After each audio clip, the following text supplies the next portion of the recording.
ఉపరితల ఆవర్తనం ప్రభావంతో వచ్చే 5 రోజులు ఏపీలో పలుచోట్ల మోస్తరు వర్షాలు కురవనున్నాయి. ఈదురుగాలులు వీస్తాయని, పిడుగులు పడతాయని విశాఖ వాతావరణ కేంద్రం అధికారులు హెచ్చరించారు. ప్రజలు అప్రమత్తంగా ఉండాలని సూచించారు. గడిచిన 24 గంటల్లో విజయనగరం జిల్లా తెర్లాంలో అత్యధికంగా 11 సెంటీమీటర్ల వర్షపాతం నమోదైంది. మిశ్రమ వాతావరణ పరిస్థితులపై మరింత సమాచారాన్ని మా ప్రతినిధి రవిచంద్ర అందిస్తారు. క్యుములోనింబస్ మేఘాల ప్రభావంతో ఏపీ అంతటా మరో 5 రోజుల పాటు మోస్తరు వర్షాలు కురిసే అవకాశం ఉందని భారత వాతావరణ శాఖ అంచనా వేస్తోంది. నిన్న విజయనగరం జిల్లాలో అత్యధికంగా 11 సెంటీమీటర్ల వర్షపాతం నమోదైంది. ఉరుములతో కూడిన వర్షాల కారణంగా ప్రజలు ప్రాణాలను కోల్పోతున్న పరిస్థితుల్లో వచ్చే 5 రోజుల పాటు వాతావరణ పరిస్థితులు ఏ విధంగా ఉండబోతున్నాయో వెల్లడించడానికి మన దగ్గర విశాఖ తుఫాను హెచ్చరికల కేంద్రం సీనియర్ అధికారి జగన్నాథ్ కుమార్ అందుబాటులో ఉన్నారు. సరే, వచ్చే 5 రోజుల పాటు వాతావరణం ఏ విధంగా ఉండే అవకాశం ఉంది? ఒకటి, ప్రస్తుతం ఉరుములు మెరుపులతో కూడిన సంవహన వర్షపాతాలు కొనసాగుతున్నాయి. రాబోయే 5 రోజుల్లో ముఖ్యంగా ఈ మొదటి రోజు ఉత్తర కోస్తా జిల్లాలపై కొన్ని చోట్ల ఉరుములు మెరుపులతో కూడిన తేలికపాటి నుంచి మోస్తరు వర్షాలు పడే అవకాశం ఉంది. తదుపరి 4 రోజులు 1-2 చోట్ల అటువంటి పరిస్థితి ఉత్తర కోస్తా జిల్లాలపై ఉంటుంది. దక్షిణ కోస్తా జిల్లాల్లో తదుపరి 3 రోజులు, రాబోయే 3 రోజులు కూడా 1-2 చోట్ల తేలికపాటి నుంచి మోస్తరు ఉరుములతో కూడిన మెరుపులతో కూడిన వర్షాలు 3-4 రోజులు ఉండే అవకాశం ఉంది. కోస్తా జిల్లాల తర్వాత రాయలసీమలో 5 రోజులు తేలికపాటి నుంచి మోస్తరు వర్షాలు ఉరుములు మెరుపులతో కూడినవి ఉండే అవకాశం ఉంది. ఇక ఈదురుగాలులు ఉత్తర దక్షిణ కోస్తా జిల్లాలతో పాటు రాయలసీమలో ఈ 24 గంటల్లో 40 నుంచి 50 కిలోమీటర్ల వేగంతో 1-2 చోట్ల వీచే అవకాశం ఉంది. ఇక తదుపరి 4 రోజులు కూడా ఈదురుగాలులు 30 నుంచి 40 కిలోమీటర్ల వేగంతో వీచే అవకాశం ఉంది. ఇక గరిష్ట ఉష్ణోగ్రతల్లో మార్పు పెద్దగా ఉండే అవకాశం కనిపించట్లేదు రాబోయే 4-5 రోజుల్లో.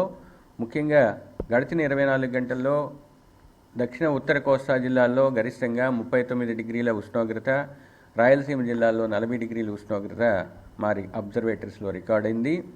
ఇక వర్షపాతానికి వచ్చినట్లయితే విజయనగరం జిల్లా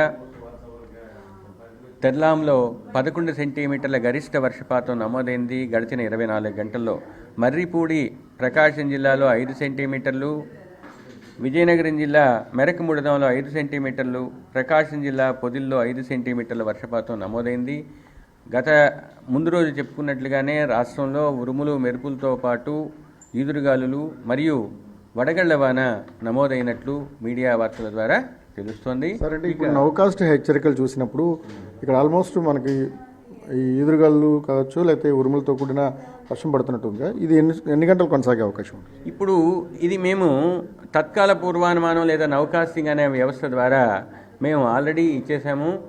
అల్లూరి సీతారామరాజు, విజయనగరం మరియు శ్రీకాకుళం జిల్లాలో ప్రస్తుతం ఉరుములు మెరుపులతో కూడిన వర్షపాతం కొనసాగుతుంది. ఇది రాబోయే 2-3 గంటలు కొనసాగే అవకాశం కనిపిస్తుంది. సరే, ఏ వాతావరణ పరిస్థితులు పిడుగులు పడుతున్నాయి, ప్రాణాలు కోల్పోవాల్సిన పరిస్థితి వస్తుంది?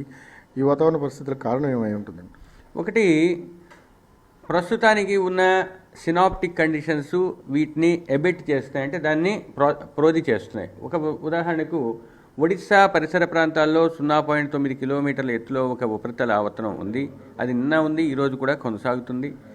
గాంగేయ పశ్చిమ బెంగాల్ నుంచి గల్ఫ్ ఆఫ్ మన్నార్ వరకు ఇంత పెద్ద లైను ఒక విండ్ డిస్కంటిన్యూటీ లేదా ట్రఫ్ లైన్ అప్పర్ ఎయిర్లో ఉంది.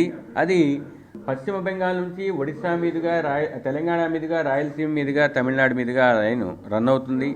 ఇది 0.9 కిలోమీటర్లో, ముఖ్యంగా ఈ సీజన్లో 0.9 కిలోమీటర్లో ఉండే ఇటువంటి వ్యవస్థలే చాలా ఇంపార్టెంట్. ఇవే మీకు థండర్ స్టార్మ్స్ని కలుగజేస్తాయి. సముద్రం మీద నుంచి వీస్తున్న ఉపరితల తేమతో కూడిన సవ్య దిశలో వీస్తున్న గాలుల వల్ల మరియు ఈ ఉపరితల ఆవర్తనం మరియు ద్రోణి వల్ల రాష్ట్రంలో సంవహన పూరిత వర్షాలు, ఉరుములు, మెరుపులు, ఈదురుగాలులు మరియు వడగళ్ల వాన పడ్డాయి. ఇప్పుడు రాబోయే 5 రోజులు పరిస్థితి కొంచెం తగ్గినప్పటికీ 1-2 చోట్ల తదుపరి 4 రోజులు, మొదటి రోజు ఉత్తర కోస్తాలో కొన్ని చోట్ల అటువంటి వర్షపాతాలు పడే అవకాశం ఉంది. ఉపరితల ఆవర్తనం కానీ ద్రోణి ప్రభావం ఒక ఎత్తు, మరోవైపు సముద్రంపై నుంచి వస్తున్న తేమగాలుల కారణంగా మరో 5 రోజుల పాటు ఆంధ్రప్రదేశ్ వ్యాప్తంగా కొన్ని చోట్ల మోస్తరు వర్షాలు నమోదయ్యే అవకాశం ఉందని వాతావరణ శాఖ అంచనా వేస్తోంది. ప్రసాద్, రవిచంద్రన్ టీవీ, విశాఖపట్నం.